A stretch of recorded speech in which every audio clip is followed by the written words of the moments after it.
일정 주보를 참고해 주십시오.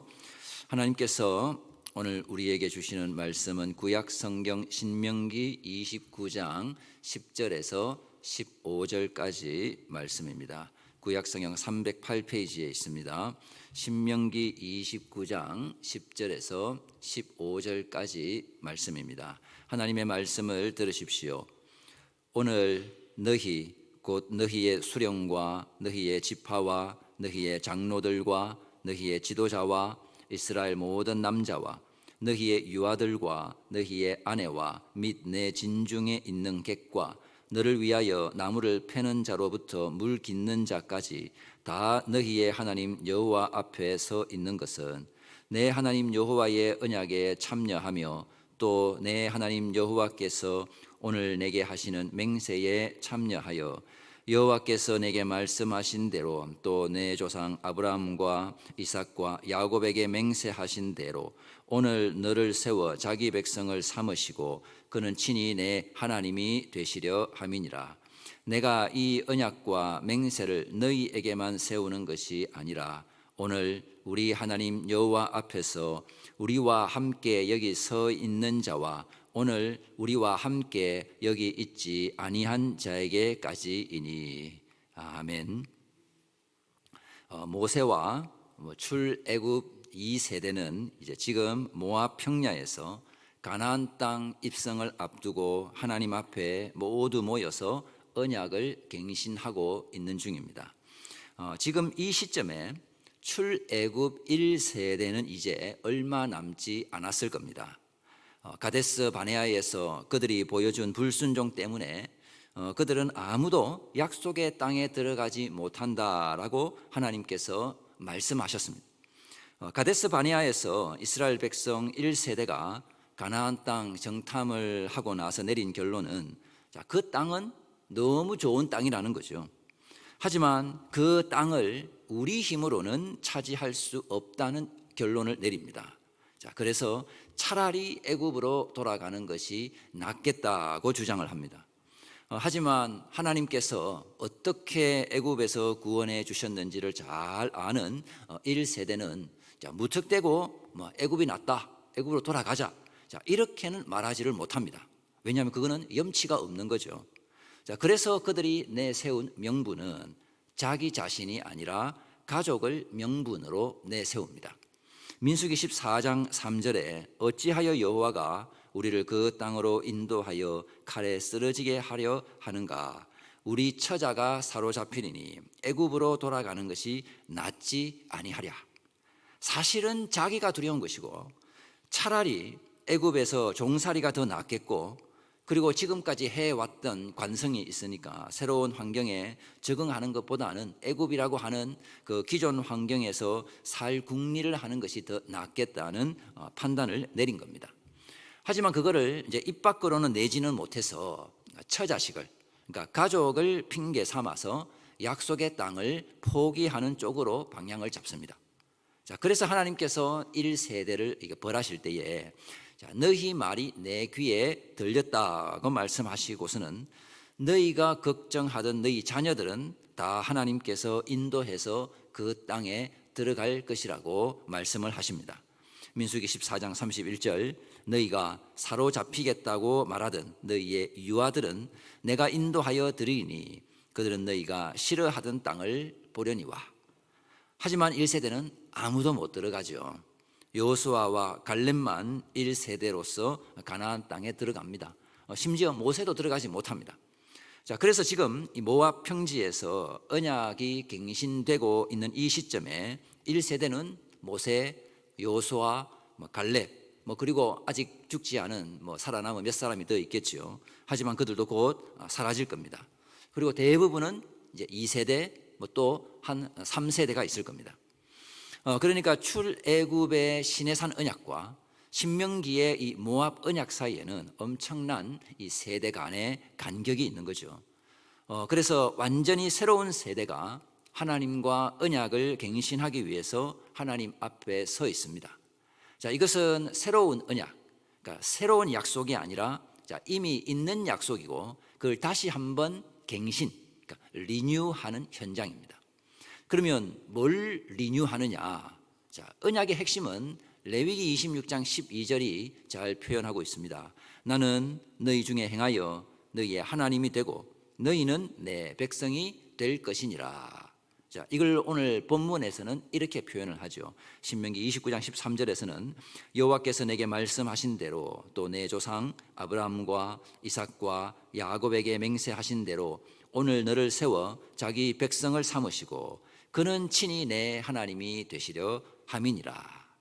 자, 그래서 언약의 핵심은 무슨 행위를 하는 것에 있지 않습니다. 가장 중요한 것은 바로 관계죠. 하나님께서 우리의 하나님이 되시고, 자, 우리는 하나님의 백성이 됩니다. 자, 하나님께서 내 백성이라고 부르는 존재가 되고 하나님께서는 우리의 하나님이 되는 겁니다. 자, 이 관계성 속에서 이제 십계명, 즉 율법이 있는 거죠. 하나님께서 먼저 우리를 백성으로 삼아 주시는 관계가 먼저 있고, 자, 그런 일방적 은혜가 먼저 있고, 그 다음에 그 이미 만들어진 관계 위에서 율법에 대한 순종이 있는 겁니다. 순종 잘하면 백성 삼아 줄게가 아니라 하나님의 백성이라고 하는 그 자격증을 먼저 받았고, 자, 그 다음에 그 자격증에 걸맞는 행위가 따라가는 겁니다. 이게 세상의 방식과는 완전히 다른 거죠. 세상의 자격증은 내가 그 자격이 있음을 입증해 보여주어야 합니다. 예를 들어 우리 모두가 다 가지고 있는 드라이브 라이선스, 운전 시험을 보아서 내가 운전할 능력이 있음을 보여주어야 하죠. 안 그러는데 자격증을 주지 않습니다. 그런데 라이선스 중에 그런 게 아닌 게 있더라고요. 낚시 라이선스가 있습니다. 이거는 내가 낚시할 능력 보여줄 필요가 없죠. 수수료만 내면 바로 발급해 줍니다. 하지만 또 라이선스를 받은 이후에는 의무가 발생을 하죠. 반드시 적법하게 낚시를 해야 되고 또 보고를 해야 되는 의무가 있습니다. 이런 거 보면 이게 성경이 말하는 언약과 좀 비슷한 것 같기는 한데, 그래도 이 낚시 라이선스도 결국에 돈 없으면 못 받죠. 그러니까 최소한 비용을 낼 수 있는 능력은 있어야 받을 수 있는 겁니다. 자, 하지만 하나님의 언약, 우리를 자기 백성 삼아 주시는 이 언약은 원인을 알 수가 없고 이유를 알 수가 없는 하나님의 무한하신 사랑의 결과입니다.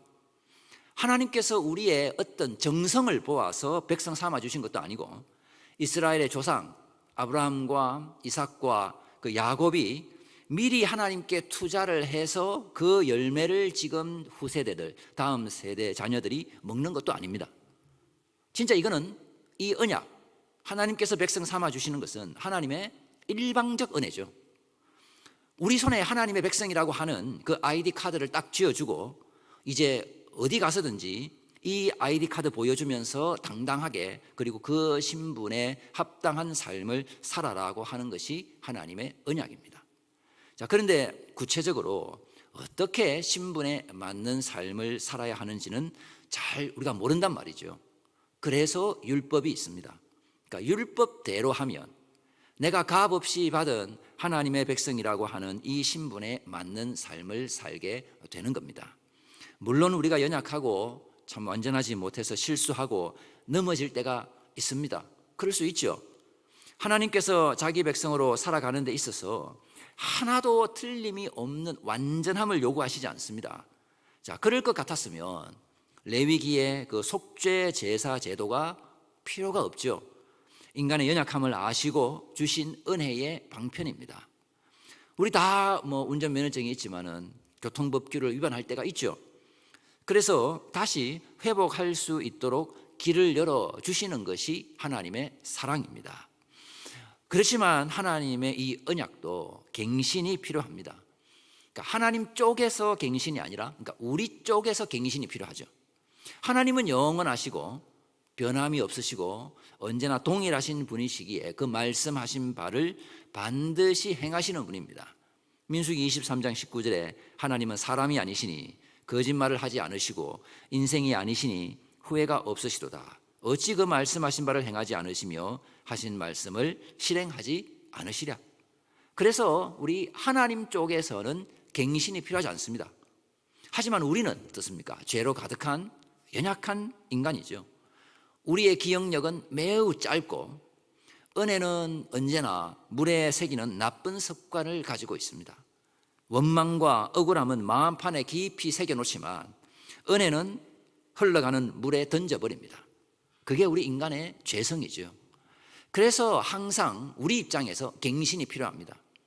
우리가 받은 하나님의 백성이라는 그 영광스러움이 얼마나 놀랍고 귀하고 아름다운 것인지를 되새기는 이 리뉴가 필요한 거죠.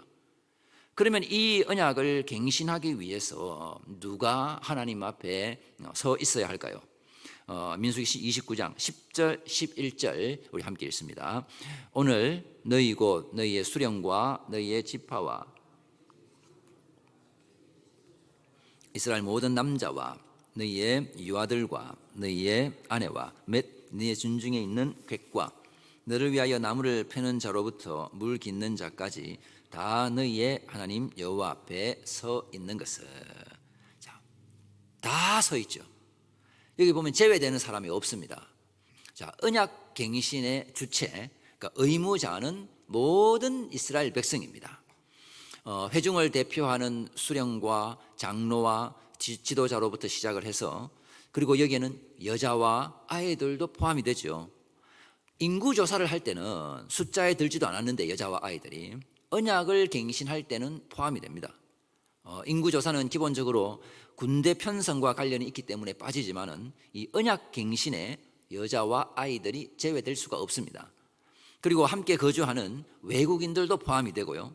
자, 마지막에는 나무를 패는 자와 물 깃는 자도 언약 갱신의 대상자입니다. 이 사람들은 이스라엘 백성이 아니죠. 물 깃는 자, 나무 패는 자. 여호수아서에 가서 보면 가나안 족속 중에 기브온 주민이 나중에 물 깃는 자들이 됩니다. 자기들이 가나안 족속이 아닌 것처럼 속였다가 나중에 들통이 나고, 그렇지만은 하나님의 이름으로 약속을 했기 때문에 기브온 주민이 어려움을 당하자 여호수아가 가서 그들을 구출해 줍니다. 자, 그 이후에 이들이 이스라엘 백성 가운데 살면서 나무 패고 물 깃는 자가 되었죠. 완전히 하층민, 그 노예와 같은 그런 계층의 사람들이 된 겁니다. 그러니까 이들까지도 모두가 다 언약 갱신의 대상자입니다. 그러니까 일단 이 이스라엘 캠프 진중에 있으면 그가 누구이든지 간에 모두가 다 하나님 앞에 서야 하는 언약 갱신의 대상자입니다.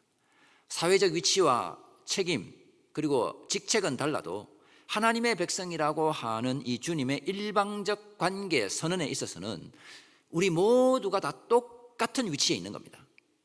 이것은 당시에 여호와 신앙의 매우 독특한 점이죠. 특별한 종교 엘리트들만이 앞장서서 신과 어떤 특별한 관계를 맺고 신이 부여하는 그 권위를 받아서 세상을 통치하는 그런 구조가 아니라 하나님과 이스라엘 백성 간의 이 언약은 하나님께서 일방적으로 베푸시는 은혜를 모든 이스라엘 백성들이 모두가 평등하게 받는 구조입니다. 그러니까 갱신의 현장에서 모두가 다 서 있죠. 나는 수령이고 지도자니까 앉아 있는 게 없습니다. 이게 바로 기독교 신앙의 매우 독특한 점입니다. 이스라엘 총회를 개성하는 이 신약의 교회도 마찬가지입니다. 우리가 다 하나님 앞에 서 있습니다. 세상에서 우리가 하는 일이 다 다르고요.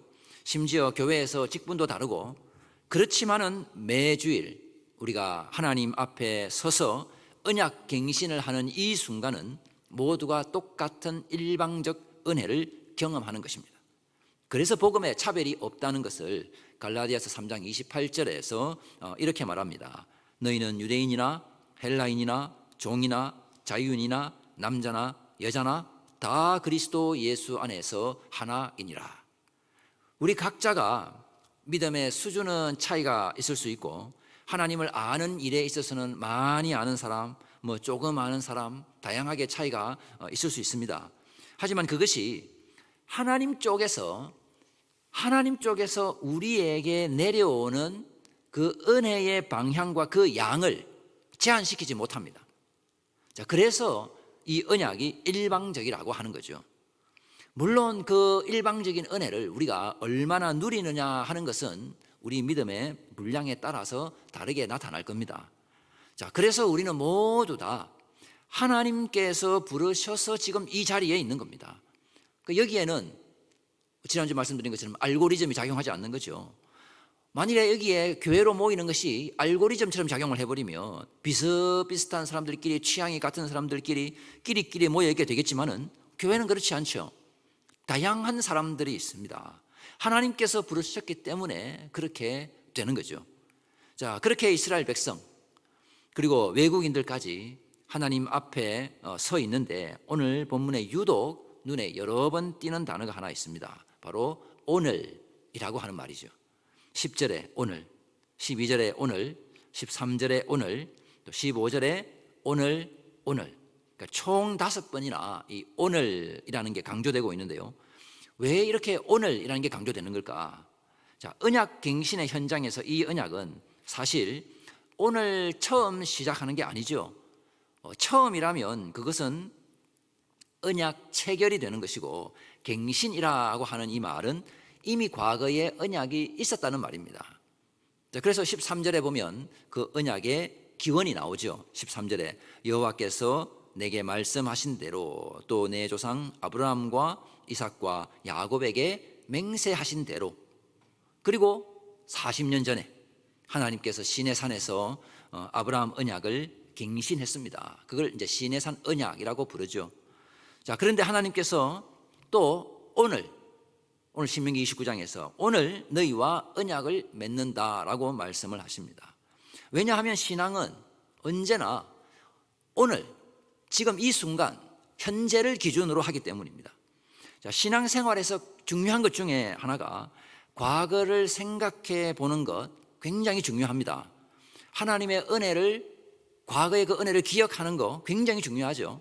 그래서 성경에는 기억하라고 하는 말이 참 많습니다. 우리 신명기를 29장까지 살펴봤지만 기억하라고 하는 말이 엄청나게 많았습니다. 그런데 과거에 매몰된 신앙은 참 신앙이라고 할 수가 없습니다. 자, 우리 어머니가 신앙이 참 좋았는데, 옛날에 내가 새벽기도 열심히 다녔는데, 옛날에 교회가 참 활기찼는데, 옛날에는 자, 그때 베푸신 하나님의 은혜를 기억하는 건 중요하지만, 자, 그 기억이 오늘 나를 바르게 설 수 있도록 하는 기억이어야 하는 거죠. 근데 그렇지 않고 그 옛날 기억을 통장에 넣어놓고는 하나씩 빼먹는 식으로 신앙생활을 해서는 안 되는 것입니다. 지금 오늘 우리가 하나님 앞에 서야 합니다. 그게 언약 갱신입니다. 그래서 우리가 매주일 모이는 거죠. 하나님의 은혜를 기억하면서 동시에 오늘 이 순간 주님의 은혜를 받고 하나님께서 베푸시는 그 일방적 관계에 다시 한번 우리가 붙들리고, 그걸 힘입어서 우리 각자의 사명의 자리로 돌아가는 것입니다. 하나님께서 올드 하나님이어서 갱신하는 것도 아니고요, 하나님의 약속이 오래되면은 그게 효과가 떨어져서 갱신하는 것도 아니고, 우리가 문제입니다. 우리의 기억력은 매우 짧습니다. 기억력이 참 좋아서 1년에 한 번 정도만 갱신을 해도 충분하면 얼마나 좋겠습니까마는, 우리는 매주일 갱신을 해야만 하는 연약한 존재입니다. 매주일도 길죠. 우리는 매일 하나님의 말씀에 붙들려 있지 않으면 하나님의 일방적 이 은혜를 잊어버립니다. 그리고는 지가 잘나서 신앙 잘 지킨다고 착각을 하죠. 그래서 오늘이라고 하는 이 말이 계속 반복되는 겁니다. 오늘 우리는 여기에 하나님 앞에 서야 합니다. 그래서 신앙은 언제나 이 현재성이 굉장히 중요한 것입니다. 자, 그렇게 오늘 지금 이 순간 하나님 앞에 서서 언약을 갱신하면서 우리가 확인하고 또 누려야 하는 것은, 하나님과 내가 어떤 관계 속에 있는가를 다시 한번 확인하는 것, 그걸 갱신하는 것입니다. 하나님과 우리의 관계가 기브 앤 테이크가 아니죠. 자, 일방적 은혜의 관계입니다. 그래서 하나님께 받아야 될 것이 얼마 남았고 또 내가 하나님께 줄 게 얼마 남았다, 이걸 갱신하는 게 아닙니다. 이미 일방적 관계가 있고 내가 어떤 위치에 있는가를 바로 잡는 그러한 갱신이 있는 것입니다. 우리 13절을 다시 한번 보겠습니다. 시작. 여호와께서 내게 말씀하신 대로 이삭과 야곱에게 맹세하신 대로 오늘 너를 세워 자기 백성을 삼으시고 그는 친히 내 하나님이 되시려 함이니라.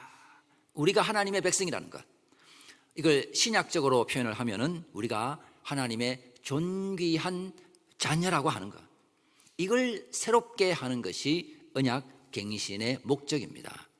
매주일 우리가 하나님 앞에 서서 언약을 갱신하는데 그때마다 하나님께서 이번 주는 사탕 줄게, 다음 주에 또 오면은 그때는 과자 줄게, 야, 그 다음 주에 또 오면은 그 다음에 종합 선물 세트 줄게. 자, 이런 식의 갱신이라면 신앙생활 사실 너무 재밌겠죠.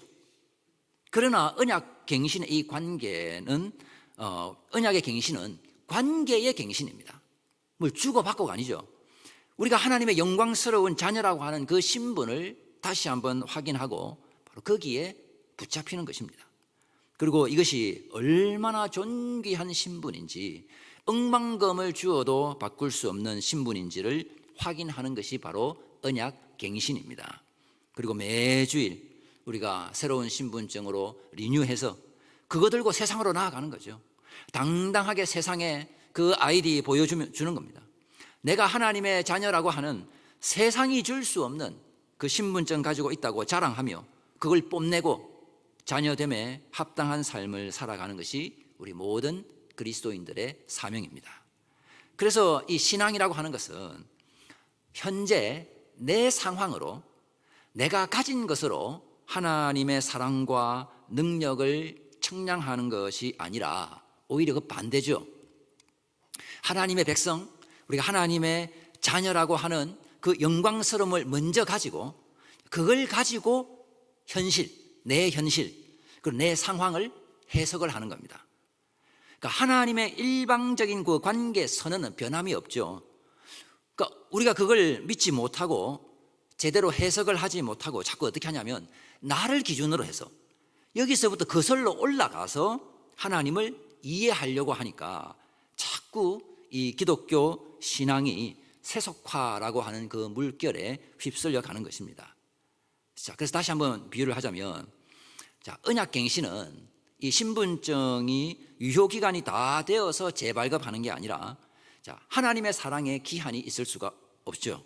자, 그래서 언약갱신은 그 신분증, 영원한 신분증 다시 한번 꺼내보는 겁니다. 그래서 내가 주님의 자녀지, 내가 주님의 영광스러운 자녀지, 이거 다시 한번 가슴에 새기는 겁니다. 나를 규정하고 평가하고 나를 가치 매기는 것, 자꾸 세상이 우리를 그런 식으로 공격을 해오지만은 그것에 우리가 흔들릴 필요가 없는 거죠. 내 상황이 나를 정의 내리는 게 아닙니다. 우리는 하나님의 자녀라고 하는 영광스러움이 있는 거죠. 야, 너 돈 없지? 이거 엄청난 공격입니다. 세상이 주는. 하지만 그것이 우리가 하나님의 자녀라고 하는 그 영광스러움에 조금의 흠집도 내지 못합니다. 그런데 우리가 자꾸 거꾸로 신앙생활을 할 때가 많죠. 하나님, 이거 주시면 주님의 자녀라고 하는 영광이 나타나겠습니다. 내가 원하는 대로 이렇게 일을 좀 만들어 주시면 주님, 그러면 주님 자녀로서 아름다움이 이 세상에 좀 나타나겠습니다. 이게 우리가 자주 사용하는 방식이죠. 하지만 그 이전에 하나님의 일방적인 사랑, 바로 그 관계 매점이 먼저 있습니다. 이걸 잊지 않기 위해서 언약 갱신이 있는 거죠. 자, 그리고 오늘 본문에 나타나는 이 언약 갱신이 중요한 또 하나의 이유가 있습니다. 14절 15절 함께 읽습니다. 내가 이 언약과 맹세를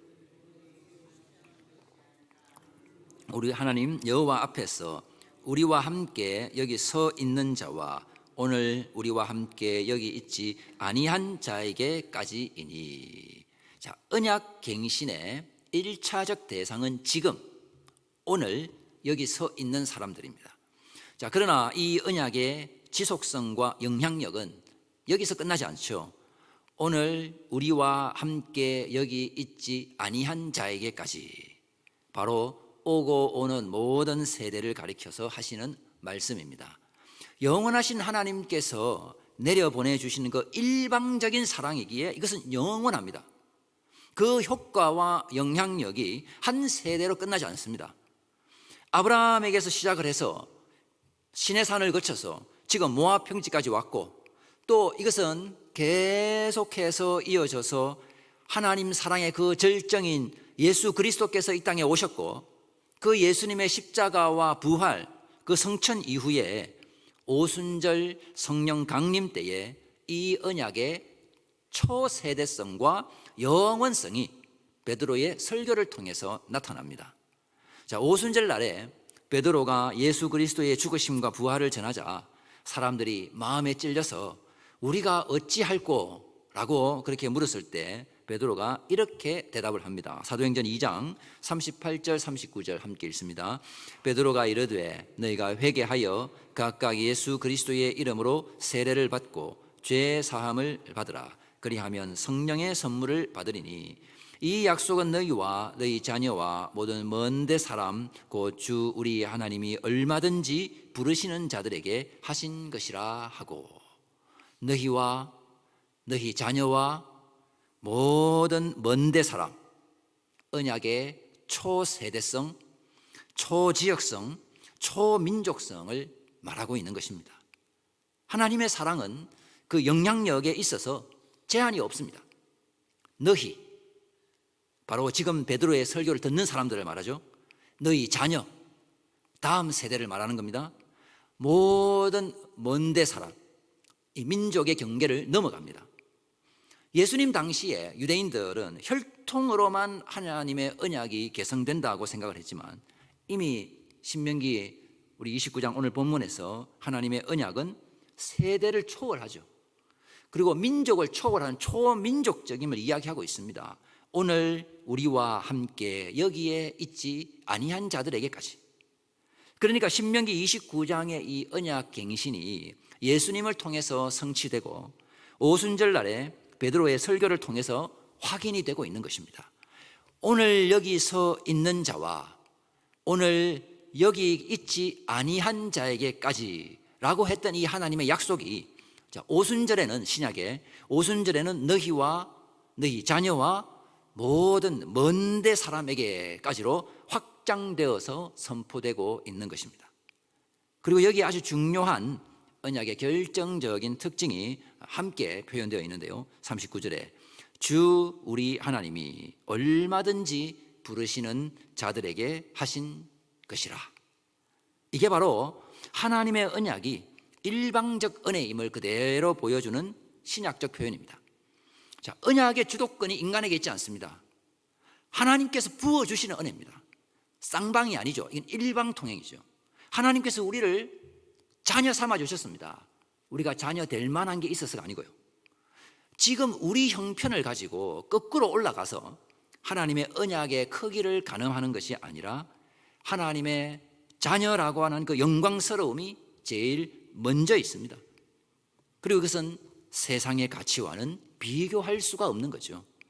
그런데 우리가 자꾸 실수하는 것이 방향을 잘못 잡고 우리가 위에서부터 내려와야 되는데, 자, 밑에서부터 거슬러 올라가서 계속 하나님을 이해하려고 하는 것입니다.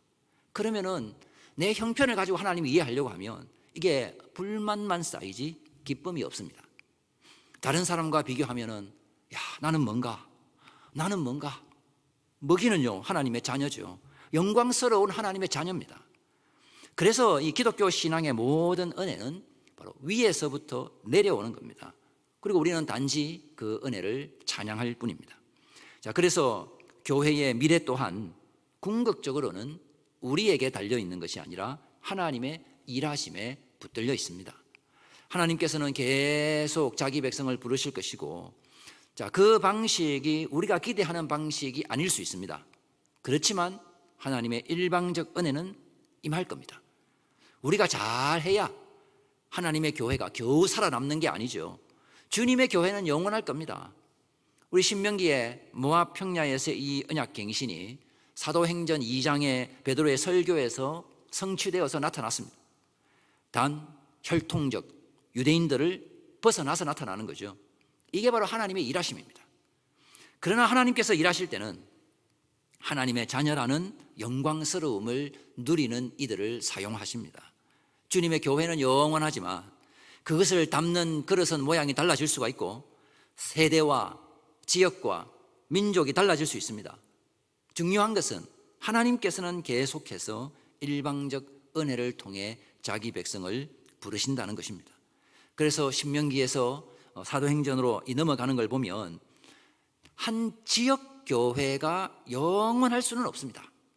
하지만 주님의 교회는 영원할 것이고 자녀됨의 영광을 누리는 이들을 통해서 주님은 다음 세대를 불러내실 겁니다. 그리고 우리가 모르는 함께 여기에 있지 아니한 자들, 그리고 모든 먼데 사람까지 주님은 자기 백성을 부르실 겁니다. 그렇게 우리는 모든 하나님의 자녀들과 연결되어 있는 거죠. 온 우주적인 주님의 교회의 한 일원으로서 우리가 하나가 되는 겁니다. 그러므로 오늘 우리가 하나님의 자녀라고 하는 이 영광을 기쁨으로 누리며 하나님 앞에 신실하게 서 있는 것, 그것이 바로 오늘 우리와 함께 여기 있지 않은 다음 세대, 그리고 모든 먼데 사람들에게 하나님의 언약을 이어가는 가장 아름다운 길입니다. 우리가 이 자리에서 사라진 뒤에도 하나님은 여전히 자기 백성을 부르실 것입니다.